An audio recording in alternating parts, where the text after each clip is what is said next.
सोलापूर पुन्हा एकदा सर्वांचं स्वागत करत आहे. आमचा विश्वास आहे की खरोखर तुम्ही वचनाच्याद्वारे आशीर्वादित होत आहात. असेच नवीन नवीन प्रत्येक वचन आपणापर्यंत पोहोचण्यासाठी आमचं जे चॅनल आहे त्याला जरूर तुम्ही सबस्क्राईब करा, म्हणजे येणार नवीन प्रत्येक वचन तुमच्या मोबाईलमध्ये तुमच्या घरापर्यंत ते नक्कीच पोहोचेल. त्याचप्रमाणे जर प्रार्थनेच्या काही विनंत्या असतील तर त्या देखील त्या ठिकाणामध्ये खाली जो नंबर आहे त्या नंबरवर तुमच्या प्रार्थनेच्या विनंत्या तुम्ही पाठवू शकता. त्याचप्रमाणे जर तुमच्या काही साक्षी घडल्या असतील तर तुमच्या साक्षी देखील तुम्ही व्हॉट्सअपवर पाठवू शकता. यावेळी वेळ आहे परमेश्वराच्या वचनाची. स्तुती करतो देवाची. ख्रिस्त येशूमध्ये आपल्या सर्वांना वंदन. अजूनही आम्ही सुरक्षित आहोत. प्रभूनं आम्हाला राखलं, आमच्या गरजा भागवल्या.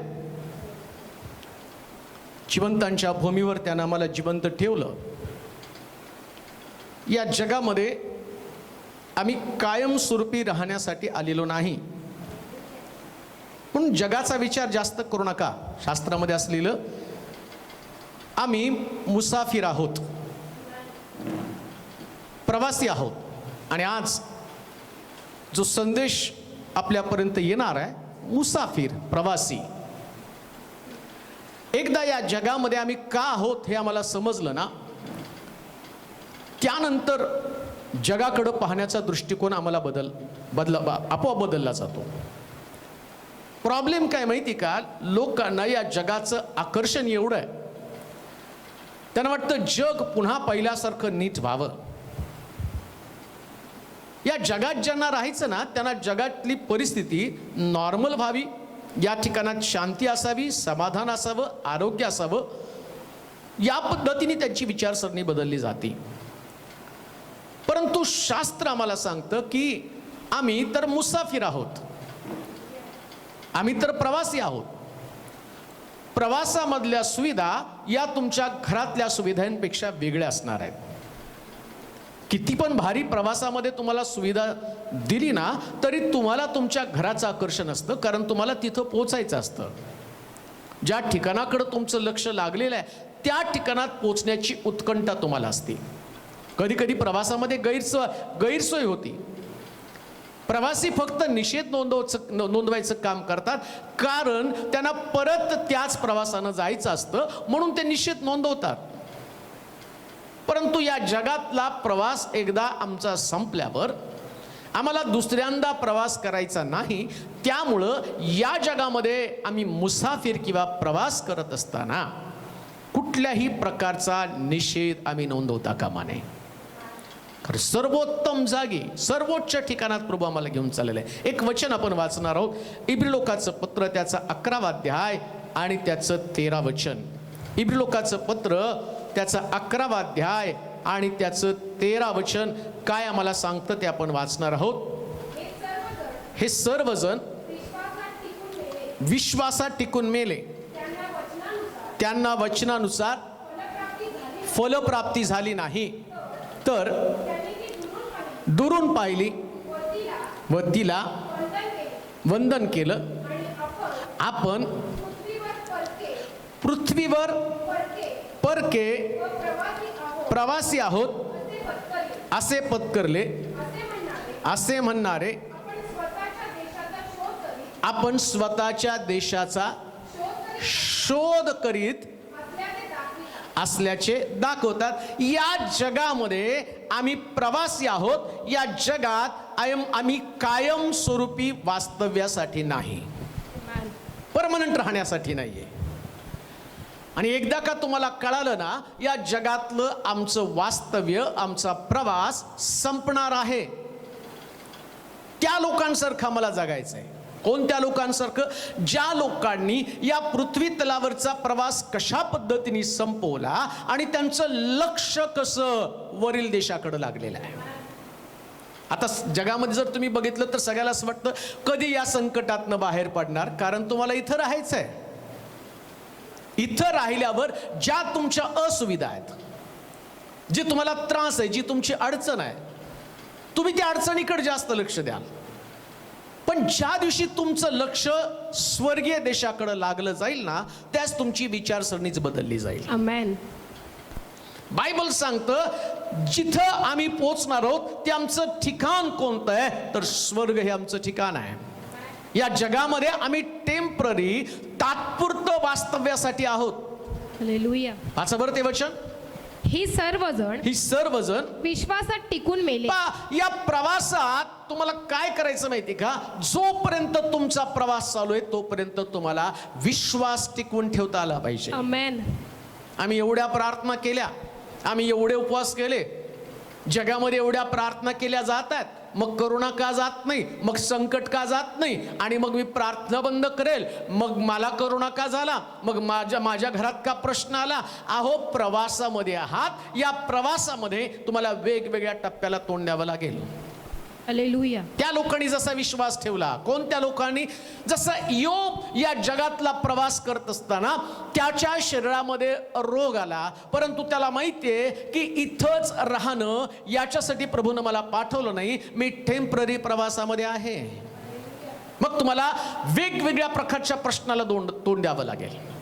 या प्रवासामध्ये अपयश येईल, या प्रवासामध्ये दुःख होईल, या प्रवासात अपमान होईल, या प्रवासाची तुमच्याबरोबर जे सोबत करणारे त्यांचा प्रवास संपल्यावर ते कुठंतरी उतरणार आहेत. मग ते गेले म्हणून त्या प्रवासामध्ये त्यांनी मला का सोडलं, अरे त्यांचा प्रवास संपला. ते का गेले याचं उत्तर, त्यांचा प्रवास संपला.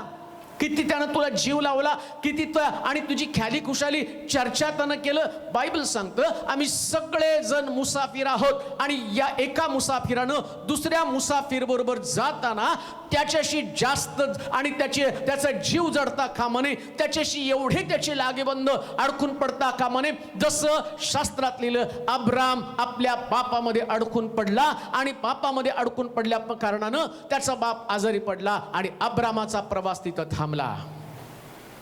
30 वर्ष त्या ठिकाणात त्यांनी खर्च केले, आणि प्रभूनं त्या तेरहला मारलं, आणि मग अब्राम पुढे प्रवासाला निघाला.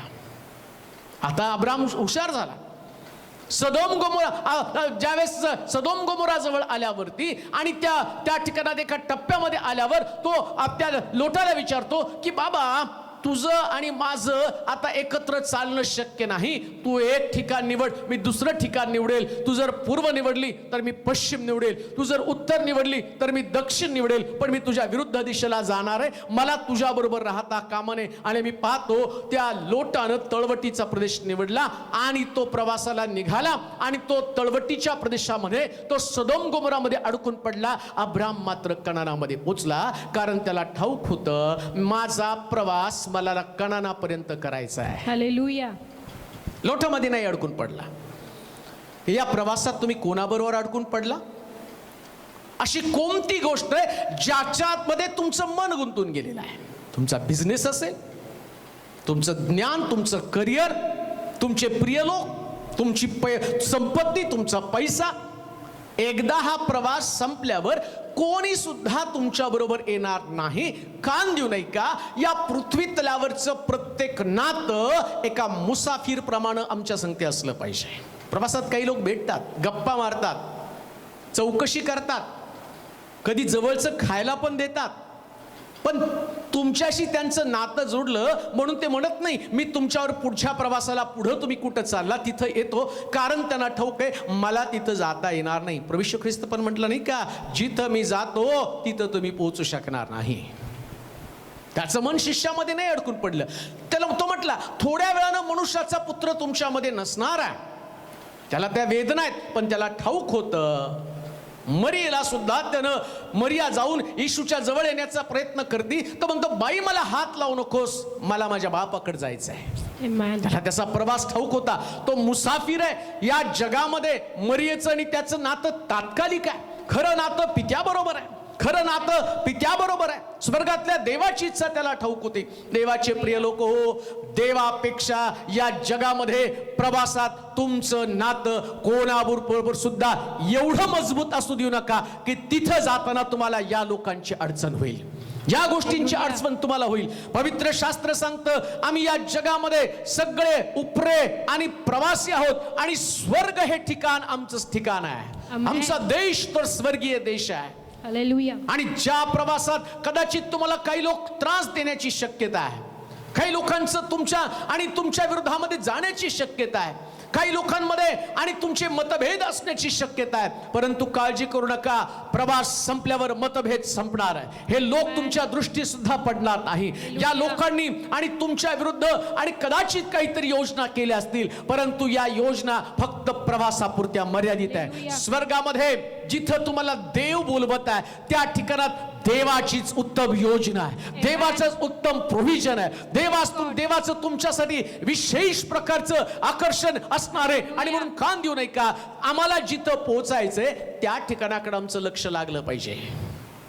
लोकांनी आता स्वर्गाकडे पाहायला सुरुवात केली पाहिजे. मग त्यांना कधीच प्रश्न येणार नाही, हा करोना कधी जाणार आहे, जायचं तेव्हा जाऊ दे, मला स्वर्गामध्ये पोहोचायचंय. तिथं पोहोचल्यावर कुठला रोग व्याधी विकार आजारपण, मला नेहमी प्रश्न पडायचा, देवा एवढी प्रार्थना करतात लोक, करोना का जात नाही? तो म्हटला, काय तुला जगात राहायचं का स्वर्गामध्ये यायचं? त्याचं उत्तर मिळालं, देवा जगात रोग व्याधी विकार आहेत हे लोकांना समजलं पाहिजे आणि याच्यासाठी त्यांनी आपला दृष्टिकोन बदलला पाहिजे. जसं त्या लोकांनी काय लिहिलं वाचा, हे सर्वजण विश्वासात टिकून मेले. म्हणजे यांचा प्रवास संपला.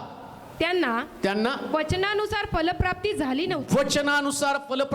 नव्हती. तर त्यांनी ती दुरून पाहिली व तिला वंदन केलं. आणि आपण पृथ्वीवर परके व प्रवासी आहोत. त्या लोकांनी, विश्वासणाऱ्या लोकांनी, जर तुमचा प्रभूवरती विश्वास आहे, जर तुम्ही देवाला भिवून वागणारे लोक आहात, त्याचे निवडलेले लोक आहात, तर तुमची धारणा काय असली पाहिजे? जसं त्या लोकांची धारणा ज्यांनी कनान दुरून पाहिला, त्या वचनदत्त देशात जाण्याच्या अगोदर ते म्हटलं की नाही, मिस्रातनं आम्ही निघालो खरं, परंतु मिसर हे आमचं राहण्याचं ठिकाण नाही. हालेलुया.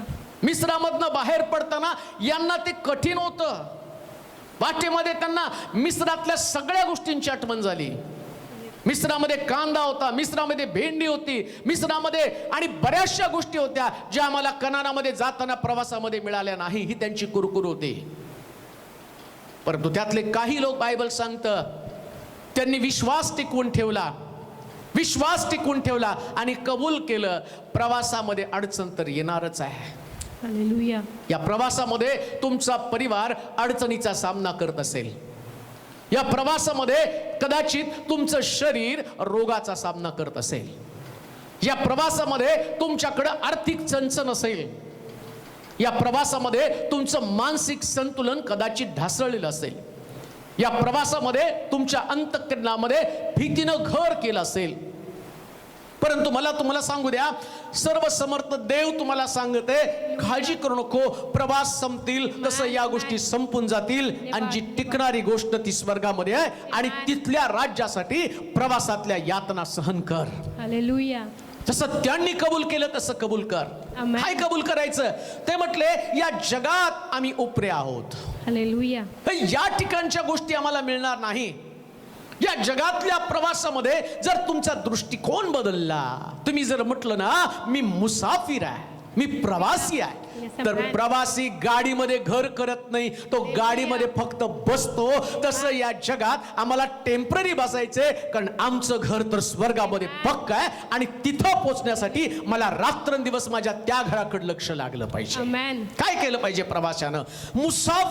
जो मुसाफिर आहे, योशुवाचं पुस्तक आणि त्याचं 5वा अध्याय आणि त्याचं 6 वचन, जो मुसाफिर किंवा जो प्रवासी आहे आणि तो प्रवासी, या प्रवासात त्यानं नेमकं काय केलं पाहिजे? आम्ही प्रवासामध्ये काय करतो, परंतु देव आमच्याकडनं या प्रवासामध्ये काय अपेक्षा करत आहे? यहोशुवाचं पुस्तक 5वा अध्याय 6 वचन. कारण इस्रायल लोक रानात 40 वर्षे प्रवास करीत होते. 40 वर्ष प्रवास करत होते. मिसर देशातून निघालेल्या सर्व राष्ट्रानं म्हणजे युद्धास पात्र अशा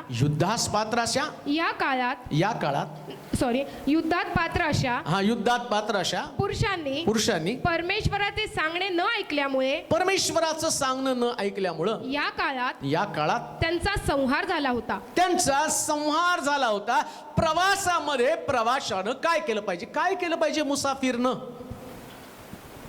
जसं इस्रायल लोकांना देवानं त्यांना सांगितलं, मिस्रातनं बाहेर पडा आणि कनानामध्ये दुधा दुधामदाच्या प्रदेशात मला तुम्हाला घेऊन जायचं आहे. Amen. दुधामदाचा प्रदेश. त्यांचं पोहोचण्याचं ठिकाण कोणतं होतं? दुधामदाचा प्रदेश. आणि त्यांच्याबरोबर चाललेले लोक कसले लोक होते? वाचा बरं.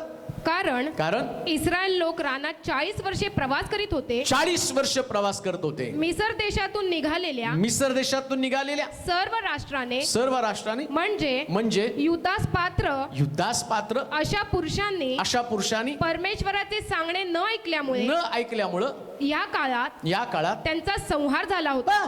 काही लोकांचा प्रवास किती पण ते बलवान असले, शास्त्र सांगतं ते युद्ध प्रवीण, युद्ध कुशल लोक आहेत. कान देऊ नाही का? या जगात तुम्ही प्रवास करत आहात, किती तुमच्याकडे ज्ञान असेल, किती तुमच्याकडे सामर्थ्य असेल, किती तुमच्याकडे ताकद असेल, किती तुम्ही विचारवंत आहात, तुमची तुमच्या वैचारिक पातळीची लेवल तुम्ही पाहत असताना जर तुम्हाला हेच कळालं नाही, मी या जगामध्ये प्रवासी आहे, आणि तुम्ही जर युद्ध प्रवीण असाल, ज्याही गोष्टीला तुम्ही हात घालता त्याच्यामध्ये तुम्हाला विजय मिळत असेल, ज्याही गोष्टीचा तुम्ही विचार करता त्याला तुम्ही कह्यात घेत असेल, परंतु एक गोष्ट ध्यानात ठेवा, त्या लोकांचा प्रवास प्रभूनं लवकर संपवला, त्यांना कनानामध्ये पोहोचता आलं नाही. जे लोक प्रभूचं ऐकत नाही, म्हणून प्रवासामध्ये तुम्हाला देवाचं ऐकणं गरजेचं आहे. आमेन. देव काय बोलतो ते ऐका. येस आमेन लॉर्ड. इस्रायल लोकांना प्रभूनं रानामध्ये चालवताना काही गोष्टी देव त्यांच्याशी बोलत होता. समोर तांबडा समुद्र आल्यावर इस्रायल लोक घाबरले आणि मोशेशी भांडू लागले. ते म्हटले, मिस्रामध्ये काही खबरा नव्हत्या का? समोर तांबडा समुद्र, पाठीमागं फारोचं सैन्य, आता इथं तो आणि रानामध्ये आम्ही मरून पडणार आहेत, फारोपासून आम्हाला कोण वाचवणार आहे? त्या परमेश्वर मोशेला बोलला, मोशे घाबरू नको, आपली हातातली काठी उघड आणि त्या समुद्रावरती काठी उघड, समुद्र दुबांगला जाईल. जर मोशेने त्या ठिकाणात ऐकलं नसतं तर त्या प्रवासामध्ये त्यांना चमत्कार पाहायला मिळाला नसता. खान देऊ नाही का? जो व्यक्ती प्रवासामध्ये देवाचं ऐकतो, रोज तो चमत्काराचा अनुभव घेतो. तुम्ही मुसाफिर आहात, मुसाफिर असताना देवाचं ऐकायला सुरुवात करा. समोर कोणती परिस्थिती, पाठीमागं कोणती परिस्थिती, भूतकाळातला तुमचा अनुभव आणि समोर तुमचा भविष्यकाळ, या भविष्यातल्या संकटाकडे पाहू नका. एक गोष्ट लक्षात ठेवा, प्रवासात देवाची वाणी तुमची सोबत करत आहे, परमेश्वराचं वचन तुम्हाला सोबत करत आहे. परमेश्वराचं वचन आज या माध्यमातून तुमच्याकडे येत असताना उत्तेजित व्हा. परमेश्वराची वाणी या प्रवासामध्ये तुम्हाला आनंदित करत आहे. बरेच लोक प्रवासामध्ये मोबाईल घेऊन कानामध्ये काय घालतात? ते हेडफोन नाही का? त्याच्यात ते गाणे ऐकले की प्रवास सोपा जातो. तुम्ही प्रभूचं ऐकलं तर किती इझी प्रवास होईल. आमेन. जर कानामध्ये घाला ना देवाचं वचन, आमेन, इतका सुंदर प्रवास होईल ना, अगदी टेन्शन फ्री तुम्ही राहाल. नेमकं तुम्ही कान उघडे ठेवलेत. बरेच लोक प्रवासामध्ये शेजारचं काय बोलतात ते ऐकतात, त्याच्यामुळे ते डिस्टर्ब होतात. परंतु शहाणे विद्वान लोक जे आहेत ना, ते मस्त आपला मोबाईल घेतात आणि त्याच्यामध्ये हेडफोन घालतात आणि कानामध्ये ती कॅप घालून तिकडं कोणाच्या चर्चा काय चालू आहे, कोण करोनाविषयी बोलतं, कोण जागतिक मंदीविषयी बोलतं, कोण आत्महत्येविषयी बोलतं, कोणी निराशेविषयी बोलतं, कोणी कोणाची फसवणूक झालं हे बोलतं. परंतु या प्रवासातल्या व्यक्तीचं वैशिष्ट्य काय? तो याचं त्याचं ऐकत नाही, तो देवाची वाणी ऐकतो. त्याचा प्रवास अतिशय सुखरूप, अतिशय सुंदर, अतिशय सुरेख होत आहे. खान घेऊ नये का? या प्रवासामध्ये तुम्ही कोणाचं ऐकू नका, कोणाची वाणी तुमच्या कानावरती पडू नका. सर्व समर्थ देवाची वाणी तुमच्या कानावरती पडू द्या. एवढे मोठे योद्धे, परंतु त्यांनी देवाच्या वाणीकडे दुर्लक्ष केलं. परिणाम काय झाला? बायबल सांगतं ते वाटेमध्ये मरून गेले. वाचा बरं वचन. कारण इस्रायल लोक रानात 40 वर्षे प्रवास करीत होते. 40 वर्ष प्रवास करत होता. मिसर देशातून निघालेल्या सर्व राष्ट्राने म्हणजे युद्धास पात्र अशा पुरुषांनी, म्हणजे जे युद्ध करू शकतात, ज्यांच्याकडे पैसा आहे ते युद्ध करू शकतात, स्ट्रगल करू शकतात, ज्यांच्याकडे ज्ञान आहे ते स्ट्रगल करू शकतात, ज्यांच्याकडे बुद्धिमत्ता आहे ते स्ट्रगल करू शकतात, आत्मसात करू शकतात. परंतु बायबल सांगतं त्यांनी देवाचं ऐकलं नाही म्हणून ते रानामध्ये मेले. हालेलुया. तुमच्याकडे काही नसेल पण देवाची वाणी असेल तर या प्रवासामध्ये देव तुम्हाला सुखरूप जिथं पोहोचायचं तिथं घेऊन जाईल. आपल्या ताकदीवरती भरोसा ठेवू नका, Yes, Lord. तुमच्या पुरवठ्यावरती भरोसा ठेवू नका, Hallelujah. तुमच्या अनुभवावरती भरोसा ठेवू नका, Yes, amen. ज्या लोकांबरोबर तुम्ही चालला त्याही लोकांवर भरोसा ठेवू नका. Hallelujah. परमेश्वराची वाणी तुमच्याबरोबर चालत आहे Amen. आणि त्या वाणीवरती भरोसा ठेवा. Amen. ती वाणी तुमचा पुरवठा आहे. Amen. Hallelujah. शास्त्र सांगतं 11 दिवसाच्या प्रवासामध्ये त्यांना 40 वर्ष लागली. का 40 वर्ष त्यांना लागली? या प्रवासामध्ये या लोकांनी देवाचं ऐकून सुद्धा कुरकुर केली. नीट ऐका, मुसाफिर आहात. मुसाफिरचं काम काय माहिती का? प्रवाशाचं काम काय? या प्रवासी उपऱ्याचं काम काय माहिती का? त्यानं कोणत्याही परिस्थितीमध्ये कुरकुर न करता Amen. देवानं जे दिलं त्याच्यामध्ये Hallelujah. समाधानानं प्रत्येक पाऊल टाकत Amen. राहा. अजूनही जिवंत आहात ना? Hallelujah. रोज खाता ना? Praise God. सकाळी उठल्यावर तुमच्या शरीरात ताप नसतो. धन्यवाद. तुमची लेकरं तुमच्या डोळ्यासमोर असतात. Hallelujah. तुमच्या कुटुंबामध्ये सगळे सुरक्षित आहेत. Hallelujah. मग कुरकुर कशाला? Yes, Lord. ठीक आहे, तुम्हाला याच्या अगोदर काही काही चांगल्या गोष्टी तुम्ही खाल्ल्या असतात, पण आता पण देव वाणीच्या द्वारे तुमच्याशी बोलत आहे. चर्च बंद आहे पण तुम्ही घरात बसून आता देवाचं वचन Hallelujah. ऐकत आहे. मग कुरकुर का करतात? बरेच लोक कुरकुर करत आहे. कधी कधी कधी कधी कधी. अरे अजून पण देव बोलत आहे ना. Hallelujah. प्रवास लांबेल, अजून लॉकडाऊन वाढेल, अजून जास्त तुम्हाला त्रास भोगावा लागेल. त्याच्यापेक्षा आहे त्या स्थितीमध्ये Hallelujah. देवाचा धन्यवाद करत Amen. निघा. 11 दिवसाचा प्रवास 40 वर्ष लागली. 11 दिवसाचा प्रवास 40 वर्ष त्यांना त्रास भोगावा लागला. का? तर त्यांनी वाटेमध्ये कुरकुर केली. कान देऊ नाही का? हा करोनाचा प्रवास कधी थांबणार आहे? ज्या देवाचे लोक आहे त्या परिस्थितीमध्ये देवाला धन्यवाद करायला सुरुवात करते. Amen. लांबू नका. Hallelujah. तुमच्या जीवनातले आशीर्वाद तुम्हाला मिळवत असताना देवाचं ऐका. प्रवासामध्ये कुठल्याही गोष्टीची कुरकुर करू नका. Amen. बऱ्याच वेळा प्रवासामध्ये गाडी कुठंतरी जास्त वेळ थांबती, पण तुम्ही निघतानाच नियोजन केलं पाहिजे ना. गाडी वाटेमध्ये थांबली तर पाणी असायला पाहिजे, जेवण असायला पाहिजे. जाताना जर तुम्ही पाणी जेवण संगती नेलं तुमचं नेहमी आणि तुमच्याकडे प्रोव्हिजन नसती आणि तुम्ही असं गृहीत धरता की गाडी बरोबर निघणारे आणि इच्छित स्थळी पोहोचणारे. अहो गाडीला मागं मध्ये आधे भरपूर स्टेशन लागणारे कधी का, आणि त्या गाडीला सिग्नल लागेल, कधी दुसऱ्या जाणाऱ्या गाडीची वाट पाहावी लागेल. आणि अशा परिस्थितीमध्ये जर प्रवासाकडे तुमची तरतूद नसेल तर तुम्ही कुरकुर करणार आहात. पण तुमच्याकडे जर तरतूद असेल ना, तुमच्याकडे जर प्रोव्हिजन असेल तर तुम्ही कधीच कुरकुर करणार नाही. आणि सगळ्यात उत्तम गोष्ट काय माहिती का? जरी तुमच्याकडे प्रोव्हिजन नसले तर जेहोवा is my provider. Hallelujah. Amen. देव माझा Yes, पुरवठा Lord. करणार आहे. जर तुम्हाला देवाच्या पुरवठ्यावर विश्वास असेल तरी मग तुम्ही कुरकुर करणार नाही. Yes, amen. कुरकुर करू नका. Yes, amen. मुसाफिर प्रवासी लोक आहे त्या स्थितीमध्ये प्रभूचं गौरव करत राहा. Amen. कशाबद्दल कुठल्याच परिस्थितीला दोष देऊ नका. Amen. देव Hallelujah. तुमच्या बाजूने आहे. Amen. तुमचा देव ज्यानं तुम्हाला हा प्रवास दिलेला आहे. कंपनी कधी कधी प्रवासाला पाठवते, सगळी तरतूद करून पुरवठा करते. विमानाचं तिकीट देते, हॉटेलचं बुकिंग, कुठं राहायचं ते सांगते, आणि तुम्हाला काय खायला द्यायचं ते हॉटेलवाल्याला सांगितलेलं असतं. म्हणजे कंपनीने तुम्हाला पाठवलं तर कंपनी तुमची भारीतली भारी प्रोव्हिजन करते. काही लोक म्हणतात गुगलमध्ये काम मिळालं तर खूप भारी होईल का? गुगल करणं प्रवास असला पाहिजे, गुगल कंपनीकडनं. अहो गुगलपेक्षा भारी गुगली वर बसलेला आहे.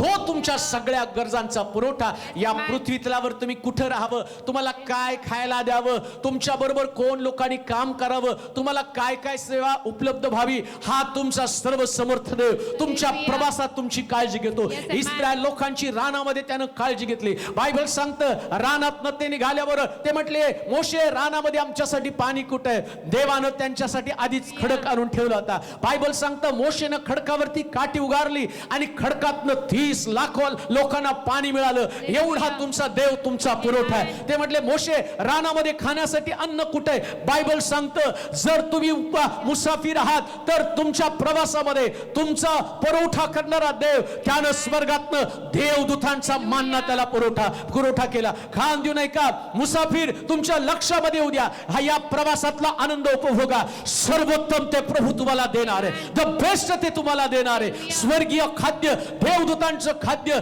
यहोवा देवानं इस्रायल लोकांना दिलं. मग तुमच्या प्रवासामध्ये देव तुम्हाला सगळ्यात भारी देणार नाही का? परमेश्वर तुमच्यासाठी सर्वोत्तम तरतूद करणार नाही का? कुरकुर करू नका, रडू नका, आक्रोश करू नका. मी आपली दृष्टी पर्वताकडे लावे, माझा सहाय्य करणारा देव आणि त्याच्याकडनं माझ्या गरजा भागतील. या प्रकारच्या प्रार्थनेनं जीवन कंठत राहा. आमेन. या जगात तुम्ही उपरे आणि प्रवासी आहात, तुम्ही मुसाफिर आहात. हालेलुया. मुसाफिरनं कधीही आपल्या प्रवासामध्ये कुरकुर करता कामा नये. कुरकुर केलेले लोक वाटेमध्ये मरून गेले, ते स्वर्गामध्ये नाही पोचले. सगळ्यात जास्त देवाला राग कोणत्या गोष्टीचा येतो माहिती का? त्याला कुरकुर करणारे लोक बिलकुल आवडत नाही. हालेलुया. किती पण तोंडात आलं तरी बाहेर पडू देऊ नका. आमेन. माझ्याकडे हे नाही, माझ्याकडे ते नाही. जे तुझ्याकडे आहे ते सर्वोत्तम आहे आणि ते Amen. देवानं दिलेलं आहे. हालेलुया. जे आहे ते सर्वोत्तम आहे. Yes amen. Thank you Lord. वाटेत लोक मेले ना, किती लोक या कोरोनाच्या काळात, किती लोक वाटेमध्ये मेले, भाकरी अंगावर घेऊन मेले. काही लोक भाकरी न खाता मरून गेले, पाणी सुद्धा त्यांना मिळालं नाही. मग देवानं तर तुम्हाला किती चांगल्यातलं चांगलं तुमच्या घरामध्ये दिलेलं आहे. Praise God. मग मुसाफिर तुम्ही का ओरडत आहात, तुम्ही का कुरकुर करत आहात? या प्रवासामध्ये देव जे त्याचं ऐकत नाही, जे मुसाफिर त्याच्या इच्छेप्रमाणे वागतात, मग लक्षात घ्या ना, जे त्याच्या इच्छेप्रमाणे वागतात देव त्यांना आशीर्वादित करतो. आणि जे त्याची वाणी ऐकत नाही, त्याच्या इच्छेप्रमाणे वागत नाही, मग किती पण मोठे योद्धे असू द्या, परमेश्वर वाटेत त्यांचा नाश करून टाकतो. कालच मी ऐकलं, वाचलं पेपरला, पुण्यातल्या एका बिल्डरनं एका स्त्रीची चेन चोरली. का तर त्याचं व्यवसाय ठप्प झाला आणि म्हटलं बांधकाम व्यावसायिक चोर बनला. देवाचं ऐकलं नाही तर परमेश्वर त्याचा हात काढून घेतो. पण परमेश्वराची वाणी ऐकणारे लोक सर्व गोष्टीने सुरक्षित राहतात. Amen. मग तुमच्याकडे काही नसेल पण देवाची वाणी तुमच्याकडे असू द्या. आमेन. काही लोक आत्महत्या करत आहेत. का आत्महत्या करत आहेत? त्या लुसिफरचं ऐकत आहे, तुझं भविष्य असुरक्षित आहे, तुला रानात काय मिळणार आहे. इस्रायल लोक म्हटले, मोशे मान्ना खाऊन खाऊन कंटाळा आला, मिस्रामध्ये आम्हाला मटण मिळत होतं, इथं कुठं मटण आहे. बायबल सांगतं देवानं त्यांना लावे पक्षी दिले, त्यांची कुरकुर देवानं ऐकली. परंतु त्या लोकांची कुरकुरीपेक्षा मोशेचं पालतं पडणं, या लोकांसाठी रदबदली करणं. जो मुसाफिर होता हा मोशे या लोकांसाठी देवाकडे रदबदली करत होता. मुसाफिर तुम्हाला एकच गोष्ट करायची, जे लोक कुरकुर करत आहे त्यांच्यासाठी रडा, का तर देवानं स्वर्ग उघडून त्यांच्यातलं सर्वोत्तम ते त्यांना द्यावं. या जगामध्ये तुम्ही मुसाफिर आहात, प्रवासी आहात. 11 दिवसाचा प्रवास, 40 वर्ष त्यांना लागली. प्रवासामध्ये कुरकुर केले तर प्रवास लांबतो. लवकर आशीर्वाद तुमच्याकडे येत नाही, पण प्रवासामध्ये जर देवाचा धन्यवाद करत राहिला, तुमचा प्रवास अतिशय सुख करतो. दुसरा महत्वाचा मुद्दा, प्रवासामध्ये सगळा दैवी पुरवठा होतो. आमेन. मुसाफिर, हालेलुया. प्रवासी, प्रवाशांसाठी सूचना विमानामध्ये बसल्यावर सांगतात की त्यांना म्हणतात तुम्ही येताना तुमचं जेवण घेऊन येऊ नका, जे पाहिजे ते विमानात तुम्हाला. पण ज्या अडाण्याला कळतच नाही ना, त्याला वाटतं त्याच्यासाठी पैसे द्यावे लागतात नाही का, मग तो घरचा डबा घेऊन जातो विमानामध्ये. हालेलुया. पण ती प्रवासी कंपनी, ती विमान कंपनी काय करते, त्या लोकांना सगळं चांगलं, अजूनपर्यंत कधी नाही बसला प्रवासामध्ये, तुम्ही तिकीट तर काढता, भले मोठं तिकिटाचे दर असतात, पण तुमच्या मनामध्ये धाकधूक असते. 50,000चं तिकीट काढून सुद्धा 200 रुपयाच्या जेवणासाठी तुम्ही इकडचं तिकडचं घरातलं शिळं पाक जमा करता. नका जमा करू. हालेलुया. ज्या देवानं तुम्हाला प्रवासाला धाडलं तर सर्वोत्तम तुम्हाला पुरवठा देणार आहे. आमेन. हालेलुया. बायबल सांगतं 40 वर्ष यांना देवानं प्रवास करायला लावला, पण पुरवठा काय अद्भुत. हालेलुया. जो 1 वर्षाचा मुलगा होता 41 वर्षाचा झाला, पण 41व्या वर्षी पहिल्या वर्षाचा ड्रेस त्याचा वाढला, तो फाटला पण नाही, जीर्ण पण झाला नाही, डागाळला पण नाही. का? कारण या प्रवासातली तरतूद सगळ्यात भारी आहे. Amen. मुसाफिर. Hallelujah. किती सुंदर शब्द. या जगात आम्ही मुसाफिर आहोत आणि या मुसाफिराची काळजी प्रभू घेतो. प्रियानो, चपला सुद्धा फाटल्या नाहीत. Hallelujah. पाय वाढले, चपल्याची साईज पण वाढली. Hallelujah. त्यांना रानामध्ये चपल्या शोधाव्या लागल्या नाही. का? कारण ही कंपनी, ज्या कंपनीनं तुम्हाला प्रवासामध्ये घेतलं ना, ती कंपनी तुमचा पुरवठा सर्वोत्तम जे तुम्हाला पसंत आहे. मी तर एक्साइट का होतो माहिती का? ज्यांनी आम्ही कधी कधी कार्यक्रमाला गावाला प्रवासाला जाताना चांगले कपडे घालून जातो, म्हणजे आमचं सगळ्यात चांगलं आहे ते आम्ही घालतो. मग देवाला किती काळजी. जे तुमच्या अंगावर चांगलं आहे देवाने ते चांगलं फाटूच दिलं नाही. हा प्रवासामधला हा मुसाफिरचा अनुभव आहे. आणि म्हणून लक्षात ठेवा, प्रवासामध्ये देवाचा ऐका. तिसरी गोष्ट आपण वाचूया. 1 पेत्र 1 अध्याय 17 वचन. काय केलं पाहिजे नेमकं या प्रवासामध्ये? 1 पेत्र 1 अध्याय 17 वचन. 1 पेत्र 1 अध्याय 17 वचन. जो तोंड देखला न्याय करीत नाही, जो तोंड देखला न्याय करीत नाही, तर ज्याच्या त्याच्या कृत्यांप्रमाणे न्याय करतो, ज्याच्या त्याच्या कृत्याप्रमाणे न्याय करतो, त्याला जर तुम्ही पिता म्हणून हाक मारता, त्याला जर तुम्ही पिता म्हणून हाक मारता, तर आपल्या प्रवासाच्या काळात भिवूनच वागा. कसं वागा? भिवूनच. जो मुसाफिर आहे त्यानं नेहमी लक्षात ठेवलं पाहिजे, तो तोंड देखला न्याय करत नाही. हालेलुया. तोंड देखला न्याय म्हणजे काय माहिती का? कधी कधी सूट बूट टाय बी घालून प्रवासामध्ये काही लोक बसले असतात, पण ते चोर असतात हे कुणाला कळतच नाही ना, कारण चेहरे काही पाहिले जात नाही. मग आम्ही त्याला शेजारी पण बसण्याची जागा देतो, बसा. मग तो जो व्यक्ती आहे शेजारचा, तो तुमच्याशी गोड गोड बोलतो आणि बोलत असताना काय करतो माहिती का? त्यानं आणलेल्या वस्तू त्याच्यामध्ये गुंगीचं औषध घातलेलं आहे आणि ते औषधाच्या वस्तू तुम्हाला खायला देतो आणि तुम्ही खाता आणि बेशुद्ध पडता. का? कारण तुम्हाला जजमेंट करता आलं नाही. हालेलुया. पण बायबल काय सांगतं माहिती का? देव मात्र तोंड देखला न्याय करत नाही. तो काय करतो? जो तोंड देखला न्याय करत नाही, हा, तर ज्याच्या त्याच्या कृत्यांप्रमाणे. तुमच्या प्रवासात तुमचं कृत्य. हालेलुया. प्रवास तर करायला लागलाय तुम्ही. बरेच लोक प्रवासामध्ये टाइमपास म्हणून पत्ते घेऊन जातात, नाही का? प्रवासात कुठत बसायला. ते याच्यामध्ये मुंबईमध्ये बघा, लोकलमध्ये उभं राहायला जागा नाही, पण ते टवाळखोर लोक असतात, ते पत्ते खेळतात. आणि किती वेळाचा प्रवास हो? 1 तासाचा प्रवास. 1 तासामध्ये त्यांना कुठं तरी उतरायचे, पण त्यांचं वर्तन दुसऱ्याला त्रास देणारं वर्तन असतं. शास्त्र काय सांगतं माहिती का? या प्रवासात तुम्ही भिवूनच वागा. आमेन. का? कारण तोंड देखला न्याय करणारा देव नाही. आमेन. तुम्ही या प्रवासामध्ये कशा प्रकारे, सुरुवातीलाच मी तुम्हाला सांगितलं, तो चोर आहे, पण त्यानं त्याचा चेहरा मात्र बदलून टाकलेला आहे. तो लोकांसमोर इनोसन्स राहतो एकदम आणि भोळेपणाचा आव्हानतो, पण तो भोळा नसतो, तो आतमध्ये चोर आहे. योहान देखील बाप्तिस्मा करणारा. परुषी लोक बाप्तिस्म्यासाठी त्याच्याकडे आल्यावर योहान त्यांच्याकडे पाहून म्हणतो, अरे सापाच्या पिलांनो. मग ते तर परुषी, चेहरा तर एवढा छान आहे, धार्मिक लोक आहेत. मग योहान त्यांना का म्हणतो, अरे सापाच्या पिलांनो, भावी क्रोधापासून वाचण्याचा हा मार्ग तुम्हाला कोणी सांगितला? या प्रवासात तुम्हाला भिवूनच वागलं पाहिजे. चेहरे पे चेहरा असू देऊ नका. आमेन. देवाची भीती बाळगा. हालेलुया. या प्रवासातलं तुमचं प्रत्येक कृत्य न्यायाच्या दिवसासाठी हिशोबात धरलं जाईल.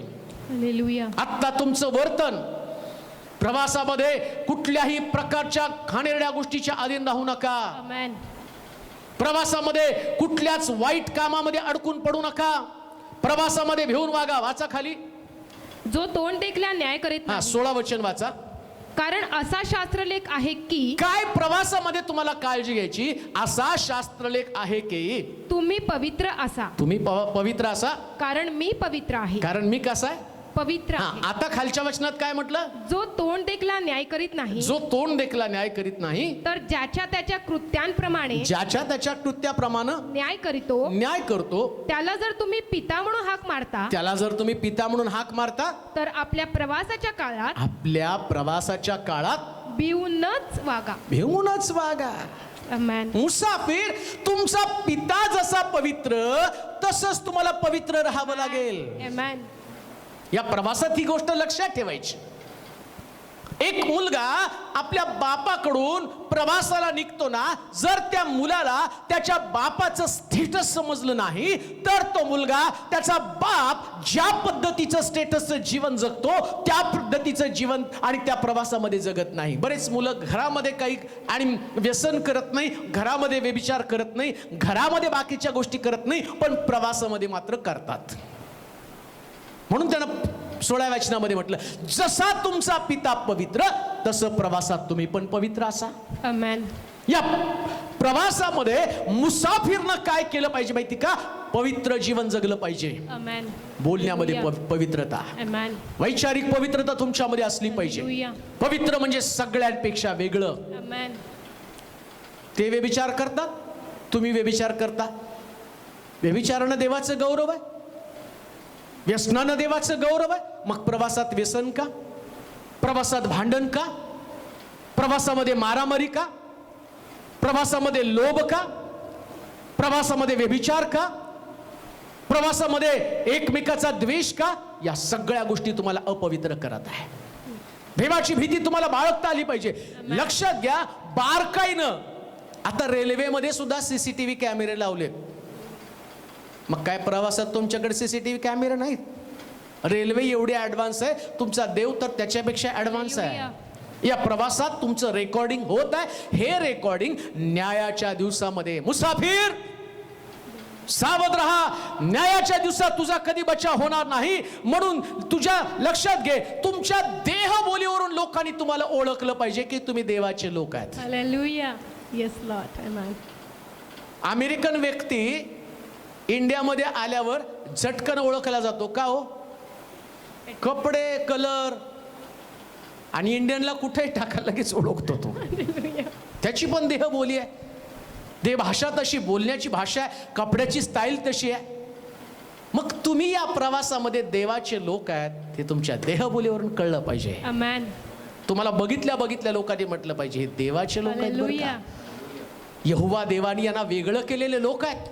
तुमची देहबोली, तुमच्या मनाचं परिवर्तन, तुमची शुद्धता, तुमचं प्रेम. म्हणून ग्रॅमस्टेन्स मेल्यावर त्याच्या पत्नीनं म्हटले, भाषा काय होती त्याची, त्याला शिक्षा देऊ नका, त्याला क्षमा करा, कारण जसा तुमचा देव तसं तुम्ही दिसलं पाहिजे प्रवासामध्ये. अजून एक गोष्ट वाचूया. 1 पेत्र 2 अध्याय 11 आणि 12 वचन. 1 पेत्र 2 अध्याय 11 आणि 12 वचन. प्रियजन हो, जे तुम्ही प्रवासी व परदेशवासी आहात, त्या तुम्हास मी विनंती करतो. काय करतो? विनंती करतो, रिक्वेस्ट करत आहे. हा, की जीवात्म्याबरोबर लढणाऱ्या दैहिक वासनांपासून दूर राहा. प्रवासामध्ये तुम्हाला तुमच्या दैहिक भावनेपासून दूर राहता आलं पाहिजे. आणि पौल म्हणतो, मी तुम्हाला हात जोडून विनंती करतो. म्हणजे तो तुम्हाला कळकळीची विनंती करते. काय विनंती करतो प्रवासामध्ये? तुम्हाला तुमच्या दैहिक वासनेपासून दूर राहता आलं पाहिजे. का हो? छोटीशी गोष्ट तुम्हाला सांगतो. 2 प्रकारचे प्रवासी असतात. ते प्रवासी काय करतात माहिती का? प्रवासाला जाताना रात्रीच त्यांच्या सगळ्या क्रियेला सुरुवात होतात. म्हणजे काय? सगळं खाण्यापिण्याचं साहित्य आणतात. मग रेल्वेत मिळत नाही का? बसमध्ये तुम्हाला मिळत नाही का? पण तुम्ही म्हणता रेल्वेतलं किंवा बसमधलं खाल्लं तर सगळ्यात डुप्लिकेट मिळतं. मग आम्ही पाहतो, पण टीव्हीवर पण दाखवलं जातं, कुठंतरी कचऱ्याच्या जवळ ते वडापाव तयार केले जातात, खाणीचं पाणी आणतात, त्याच्यामधनं ते शिजवतात. आणि मग आम्ही तो शिशी किती घाण किळसवान आहे. पण आम्हाला खायची आवड तर तीच आहे ना. का तर आम्हाला प्रिपरेशन नको, आम्हाला तयारी नको आहे. जी गोष्ट मी तुम्हाला सांगतो की प्रवासामध्ये दैहिक वासनेपासून दूर राहा. म्हणजे तुमच्या देहाचे चोचले प्रवासामध्ये पुरवू नका. जे घाण आहे, तुम्हाला तुमचं प्रिपरेशन, तुमचं स्वतःची तयारी तुम्हाला प्रवासामध्ये करता आली पाहिजे. हालेलुया. आणि जर प्रवासातलं तुम्ही खाल ना तर तुम्ही आजारी पडणार. हालेलुया. प्रवासातलं खाल्लं की आजारी पडणार. का खाल्लं तुम्ही? कारण तुमच्या देहाला ते वड्याचा वास ऐक बाबा, वास घेतला ना, मग आम्हाला वाटतं नाही वडापाव खावा ना. मग ती आई म्हणते बाळा ते नको, खिम्याचा डबा आहे. हालेलुया. चांगलं तुम्ही घरातनं बनवून आणले, पण तरी तुमच्या बाळाला त्या वडापाव आवडतो. तुम्हाला माहिती आहे तेल खराब आहे, तर तिकडे देह जागा होतो ना. हीच गोष्ट मी तुम्हाला सांगत आहे. पौल काय म्हणतो माहिती का?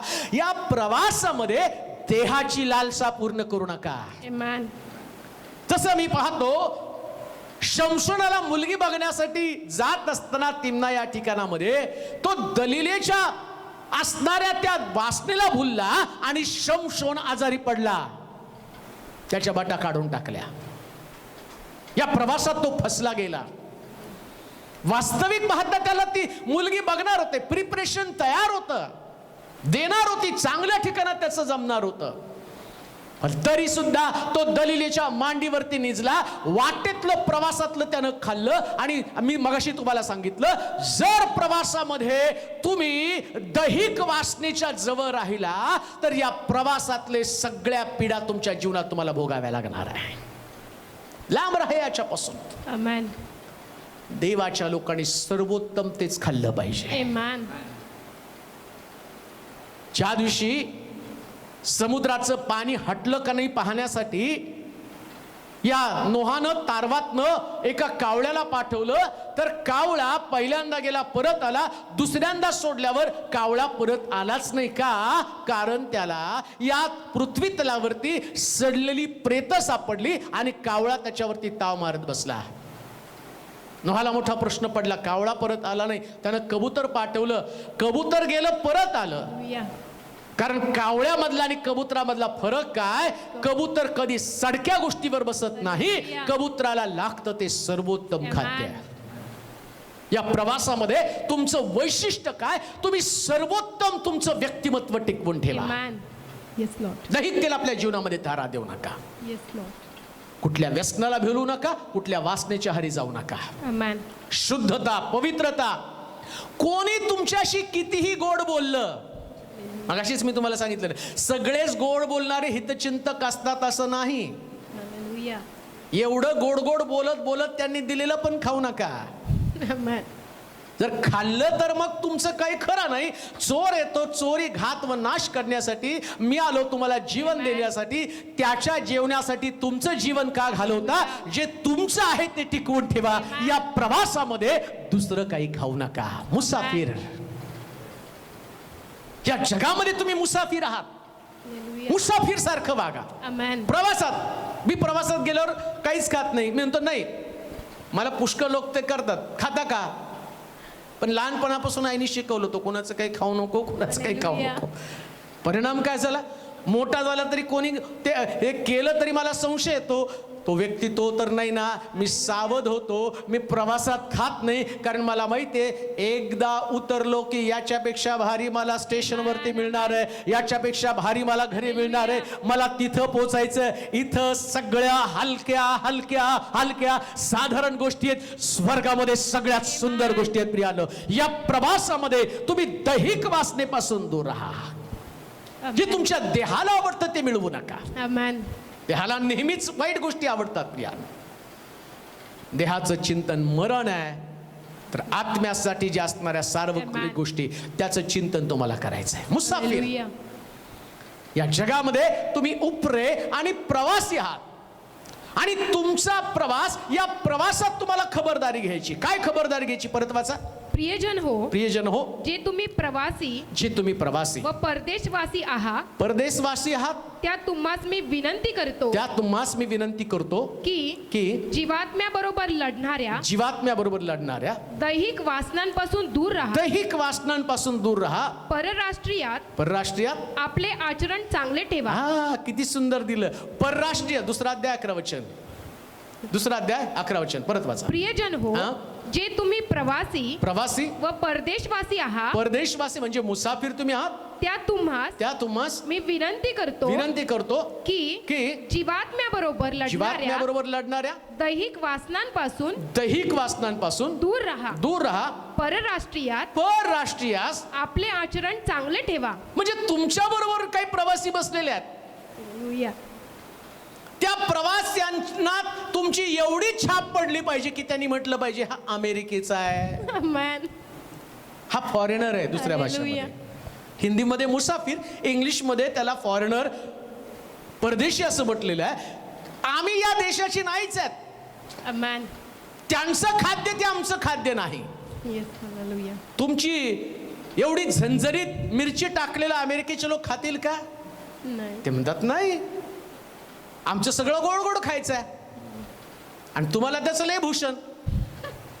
ते म्हणतात खाताना असा घाम यायला पाहिजे, कारण हे तुमच्या देशातलं खाद्य आहे. Hallelujah. बायबल सांगतं तुमचं इम्प्रेशन काय खाताना हे लोकांवरती तुमचं इम्प्रेशन Hallelujah. पडलं पाहिजे. Amen. त्यांनी ओळखलं पाहिजे की बाबा हा या जगाचा नाहीच आहे, या जगातलं Hallelujah. खाद्य तो खात नाही. Amen. बघणारे खूप लोक आहेत. Yes. तुमचा शेजारी, तुमच्या परिवारातल्या लोकांनी पण तुम्हाला म्हटलं पाहिजे नाही तो आमच्या घरातला नाहीच आहे. Hallelujah. ते पिक्चर बघतायत म्हणून तुम्हाला थोडी बघता येतो, Yes. कारण ते तुमचं खाद्य नाही. Hallelujah. तुम्ही तर दृष्टांत पाहणारे लोक आहेत. Amen. तुमच्या डोळ्यामध्ये जारिणी असता कामा नये, कारण तुमचे डोळे प्रभूला पाहणारे डोळे आहेत. Amen. त्यांच्या तोंडामध्ये जे गीत आहे ते तुमच्या तोंडामध्ये नाहीत, Yes, Lord. कारण तुमच्या तोंडामध्ये देवाचा धन्यवाद आहे. Amen. त्यांच्या मुखामध्ये शिवीगाळ पण तुमच्या मुखातनं अपशब्द नाही, कारण Hallelujah. तुमचं मुख देवाला समर्पित आहे. Amen. तुमची बोली भाषा, तुमची देह भाषा, Hallelujah. त्यांना जसं रागानं तावातावानं बोलतात, एकमेकाचा अपमान करतात, तुम्ही त्या प्रकारचे लोक नाहीत. Hallelujah. आमच्या इंडियामध्ये जर बघितलं तर धक्का मारून दिसतं का बे म्हणतात नाही का, आणि तेच एखादा फॉरेनर बघितलं तर एक्सक्यूज मी लगेच कळतं हो. Hallelujah. कारण आम्ही म्हणतो माझ्या बापाचा देश आहे, मग मी चौघाला मारलं तरी काय फरक पडतो. तिथं मात्र तसं नाही. त्या ठिकाणची संस्कृती, त्या ठिकाणची सभ्यता, तुम्ही देखील ज्या देशामध्ये राहतात तिथली सभ्यता तुम्हाला सांभाळता आली पाहिजे. Amen. तुम्ही स्वर्गाचे नागरिक आहात. तुमचा या जगाचा प्रवास तुम्हाला स्वर्गाचं प्रतिनिधित्व करण्यासाठी जगामध्ये देवानं Amen. पाठवलं, आणि त्याच्यामुळं तुम्ही देहाच्या वासनेप्रमाणे चालता कामा नये. Amen. देहाची वासना हा राग देहाची वासनाच आहे. Hallelujah. तुम्हाला राग आला ना तर तुम्ही त्याच्या अंगावरती धावून जाता, मत व्यक्त करता. जे तुम्हाला आवडतं तेच घडलं पाहिजे. मला माझ्या इच्छेप्रमाणे जर कोणी केलं तर मला ते चालत नाही. मग तुमच्या देहाची लालसा जागी होती, मग तुमचं मन बंड करावं लागतं, आणि मग तुम्हाला बदला घ्यावासा वाटतो. बायबल सांगतं परराष्ट्रीय लोक तुमच्याकडे पाहत आहे, Hallelujah. देव तुमच्याकडे पाहत आहे. त्याचे लोक ज्यास वादविवाद करतात त्याचे लोक, म्हणून तर कायनामध्ये आणि हबेलामध्ये वाद झाल्यावर परमेश्वर कायनाला म्हणतो, कायना हबेलाचं रक्त माझ्याकडे ओरडत करत आलेलं आहे. खालच्या वचनामध्ये 16 वचन वाचा बरं. दुष्टपणा झाकण्यासाठी हा, आपल्या स्वतंत्रतेचा उपयोग न करिता हा. तुम्ही स्वतंत्र स्वतंत्र तरी देवाचे दास असे राहा. देवाचे दास असे राहा. 16 वचन. ते हा. दुष्टपणा झाकण्यासाठी दुष्टपणा झाकण्यासाठी आपल्या स्वतंत्रतेचा आपल्या स्वतंत्रतेचा उपयोग न करिता उपयोग न करिता तुम्ही स्वतंत्र तरी देवाचे दास असे राहा. देवाचे दास म्हणूनच तुम्हाला राहायला पाहिजे. Amen. तुमच्या प्रवासामध्ये तुमच्या सहप्रवाशांबरोबर चांगलं आचरण ठेवणं हे आमचं कर्तव्य आहे. Amen. जो या जगामध्ये प्रवासी आहे ना, त्या प्रवाशाला कळतं माझं वर्तन. कोणी प्रवासामध्ये भांडण करत नाही, आणि भांडण करणाऱ्या व्यक्तीच्या डब्यात पण तुम्ही बसत नाही. Hallelujah. पहिले तुम्ही डबा चेंज करता, टीसीला बोलवता, या डब्यात नको या व्यक्तीबरोबर, आणि तुमच्या डब्यात सगळ्यांनी बसावं वाटतं तुम्हाला नाही का. एकटा प्रवास करता का, तुमच्या सहकार्याबरोबर तुमचं वर्तन जे आहे ना तिथं दासाचं वर्तन असलं पाहिजे. Amen. दास म्हणून तुम्हाला त्या ठिकाणामध्ये आणि राहता आलं पाहिजे. मला वाटतं 1 पेत्र आणि त्याचा 1 अध्याय 16 वचन वाचा. 1 पेत्र 16 अध्याय कारण असा शास्त्रलेख आहे की असा शास्त्रलेख आहे की तुम्ही पवित्र असा तुम्ही पवित्र असा, कारण मी पवित्र आहे. मी पवित्र आहे. जो तोंड देखला न्याय करीत जो नाही तोंड देखला न्याय करत नाही, तर ज्याच्या त्याच्या कृत्यांप्रमाणे ज्याच्या त्याच्या कृत्यांप्रमाणे न्याय करीतो, न्याय करतो. त्याला जर तुम्ही पिता म्हणून हाक मारता, त्याला जर तुम्ही पिता म्हणून हाक मारता, तर आपल्या प्रवासाच्या काळात आपल्या प्रवासाच्या काळात भिवूनच वागा. भिवूनच वागा. कारण वाडवडिलांच्या परंपरेने बस आपल्या प्रवासात तुम्हाला भिवूनच वागता आलं पाहिजे. आमेन. आपल्या प्रवासामध्ये तुम्हाला बंड करता कामा नये. कान देऊ नये का? जो मुसाफिर आहे, या मुसाफिरनं प्रवासी आणि त्यानं प्रवाशासारखंच वागलं पाहिजे. त्यानं मालक म्हणून या जगामध्ये आपलं अस्तित्व निर्माण करता कामा नये. हालेलुया. एवढं जगामध्ये अडकून जाऊ नका की तुम्हाला प्रवास संपवणं कठीण जाईल. हालेलुया. एवढं जगामध्ये अडकून पडू नका की या प्रवासामध्ये तुम्हाला वेदना होतील. म्हणून आम्ही पाहतो, तो म्हटला तंबूमध्ये राहणाऱ्या व्यक्तीसारखं या प्रवासी व्यक्तीचं वैशिष्ट्य काय माहिती का? सगळे प्रवासी तंबूमध्ये राहतात. त्यांना माहितीये एकदा इथलं काम संपलं, तंबू उचकटायचा, दुसरीकडे जायचं, तिथं तंबू रोवायचा. जे लोक या जगामध्ये राहतात त्यांनी घराच्या आणि बिल्डिंगच्या बिल्डिंग बांधतात. माझं म्हणणं असं नाही की तुम्ही या जगामध्ये बिल्डिंग बांधू नका, पण लक्षात घ्या ते म्हणजे तुमचं वास्तव्याचं ठिकाण नाही, आणि तुमचं वास्तव्याचं ठिकाण स्वर्ग आहे. आणि स्वर्गामध्ये जात असताना ना त्याच्याविषयीचं तुम्हाला आकर्षण आहे. पुष्कळ लोकांचा जीव जात नाही, कारण इतकं कमवलेलं असतं ना, थोड्या वेळाने परत डोळे उघडतात नाही का. लोक म्हणतात हालेलुया. परत जीवाला जायला तयार नाही हो जीव. परंतु देवाच्या लोकांचं वैशिष्ट्य काय माहिती का? ते समाधानी असतात. हालेलुया. पौल म्हणतो देहासंबंधानं मोठ्या पेचात आहे. जिवंत आहे तर प्रभूची सेवा करेल, मेलो तर प्रभूला भेटायला जाईल. यातनं काय निवडावं ते मला समजत नाही. त्याला माहिती आहे या प्रवासामध्ये माझं वेगळं पण मला जपावं लागणार आहे. आमेन. मुसाफिर, या जगामध्ये तुम्ही मुसाफिर आहात. जाताना तुमच्या कार्याची छाप सोडून तुम्हाला गेलं पाहिजे प्रिया. आमेन. काहीतरी वेगळं पण जगाला दाखवून गेलं पाहिजे. हालेलुया. या जगामध्ये तुम्ही उपऱ्यानी प्रवासी आहात, म्हणून तुमच्या प्रवासामध्ये तुम्ही देवाला भिवूनच वागा. आमेन. कोणाला भिवू नका, पण देवाला भ्या. बोलण्याकडं, कृतीकडनं, शब्दाकडनं, वर्तनाकडनं. आणि शास्त्र सांगतं प्रवास संपल्यावर प्रत्येकाच्या वर्तनाप्रमाणे तो प्रतिफळ देणार आहे. प्रभू या प्रवासात तुम्हाला त्याच्या इच्छेप्रमाणे वागण्यासाठी पवित्र आत्मा तुमचं सहाय्य करो. आपण प्रार्थना करू.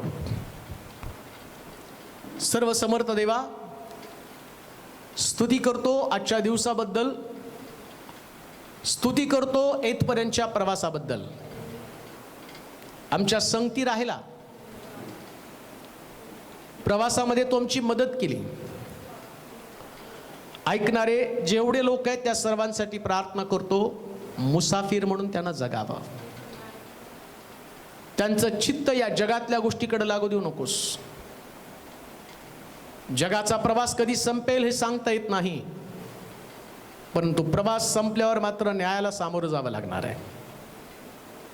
न्यायाधीश आमची एकन वर्तन क्रमाचा हिशोब ठेवत आहे. या प्रवासात आम्ही कोणाला दुखवू नये म्हणून सहाय्य कर. या प्रवासामध्ये आम्ही देहाच्या वासना पूर्ण करू नये म्हणून आम्हाला सहाय्य पुरव. तुझीच इच्छा, तुझीच योजना समजावून घेण्यासाठी लागणारं मार्गदर्शन तू कर. या प्रवासामध्ये आमचं वर्तन असं असू दे की त्याची छाप अनेक लोकांवरती पडावे. नाशवंत, तकलादू अशा जीवनाकडे नव्हे, तर देवानं दिलेलं सर्वोत्तम जीवन त्याकडे आमचं लक्ष लागलं जाऊ दे. तुझी स्तुती करतो, तुझे आभार मानतो. या प्रवासामध्ये तो आमच्या सर्व गरजांचा पुरवठा केला, परंतु प्रार्थना करतो मिळेल्या प्रत्येक गोष्टीबद्दल तुझे आभारच मानावेत. कुरकुर करण्याचं पाप आमच्यातून घडू नये. तुझी इच्छा, तुझी योजना आमच्या जीवनातनं सफल होऊ दे. येशूच्या नावात ही प्रार्थना विनवणी केली म्हणून तो ऐक. आमेन.